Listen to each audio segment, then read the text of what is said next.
Hello दोस्तों, mom and kids India में आप सभी का स्वागत है। आज के वीडियो में हम जानेंगे कि सी सेक्शन सीजेरियन ऑपरेशन कैसे किया जाता है, यानी सी सेक्शन से एक शिशु की डिलीवरी कैसे की जाती है। सी सेक्शन को सीजेरियन डिलीवरी के रूप में भी जाना जाता है। एक ऐसी प्रक्रिया जिससे डॉक्टर योनि की बजाय पेट को चीरा लगा के शिशु की डिलीवरी करते हैं। कुछ मामलों में यदि महिलाएं गर्भावस्था के दौरान कुछ जटिलताएं विकसित करती है तो सी सेक्शन पूर्व नियोजन हो सकता है। माँ और बच्चा दोनों की जोखिम कम करने के लिए डॉक्टर सीजेरियन ऑपरेशन करने की सलाह देते हैं या फिर डिसीजन लेते हैं।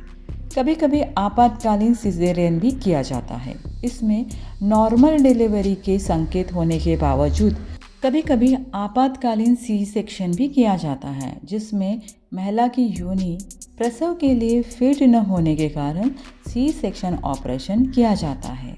ऐसे ही कुछ मामले हम देख लेते हैं कि किन किन केसेस में सीजेरियन डिलीवरी की जाती है। बच्चे का सिर बहुत बड़ा होना। यदि माँ की स्वास्थ्य संबंधी बीमारियाँ हैं जैसे बीपी, शुगर, हृदय रोग, इन कारणों में भी डिलीवरी सी सेक्शन से की जाती है।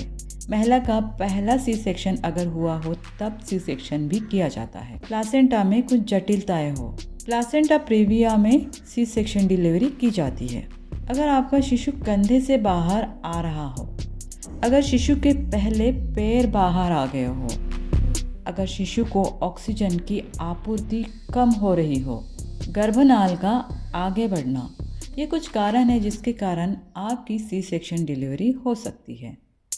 सी सेक्शन डिलीवरी के कुछ घंटों पहले ही आपकी कुछ जांचें की जाती है, जिसमें रक्तचाप, सर्जरी की योजना बनाएं, डॉक्टर द्वारा बताई गई सारी दवाइयाँ ले लें, सर्जरी से पहले कुछ न खाएं, डॉक्टर की बातों का ध्यान रखिए, प्रक्रिया से पहले मूत्र मार्ग में कैथेड्रल डालें।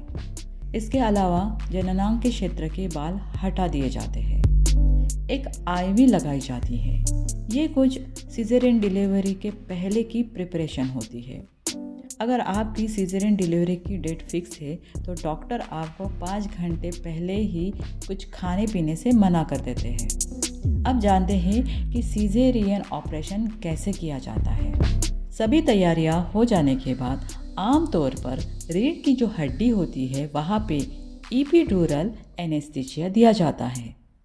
उसके बाद 5 से 10 मिनट में डॉक्टर गर्भवती के निचले हिस्से में चीरा लगाते हैं। इसे बिकनी कट भी कहा जाता है। पेट पे चीरा लगाने के बाद जब गर्भाशय दिखने लगता है तो डॉक्टर गर्भाशय पर भी चीरा लगाते हैं और बच्चे को बाहर निकाल लेते हैं। गर्भनाल को दोनों सिरों से जकड़कर बीच से कट लगाया जाता है, जिसके बाद बच्चे को नर्स के हवाले किया जाता है ताकि बच्चे को वो साफ करे और शिशु को नहलाने के लिए डॉक्टर भेज देते हैं। उसके बाद गर्भनाल यानी अपरा होती है, उसे निकाल दिया जाता है।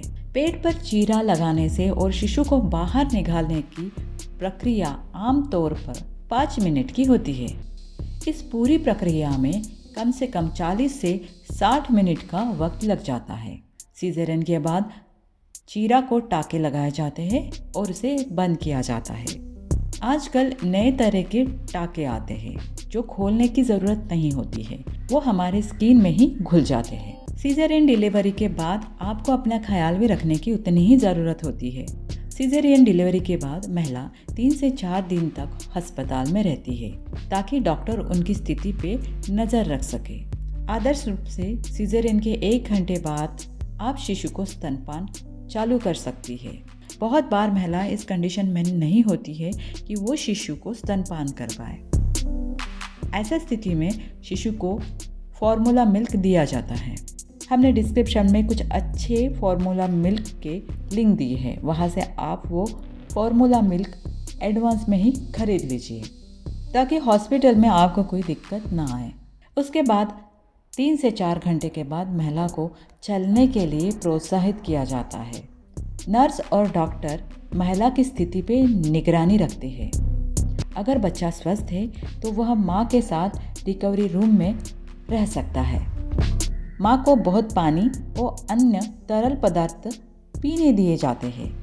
अगर सिजेरियन के बाद माँ किसी भी चीज़ को खाने में असफल होती है तो आईवी के माध्यम से तरल पदार्थ दी जाते हैं। सिजेरियन डिलीवरी होने के बाद महिला को बहुत आराम की ज़रूरत होती है, इसीलिए सिजेरियन डिलीवरी होने के बाद महिलाओं ने डिलीवरी के बाद पर्याप्त मात्रा में आराम करना ज़रूरी है, नहीं तो भविष्य में आपको जटिलताओं का सामना करना पड़ सकता है। चीरा लगने वाली जगह पर दर्द कम करने के लिए डॉक्टर आपको दर्द निवारक दवाई देते हैं।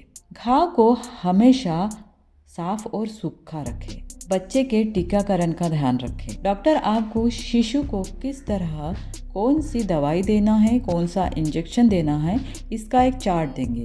उस चार्ट के हिसाब से ही आपको अपने शिशु को दवाई और इंजेक्शन देना है।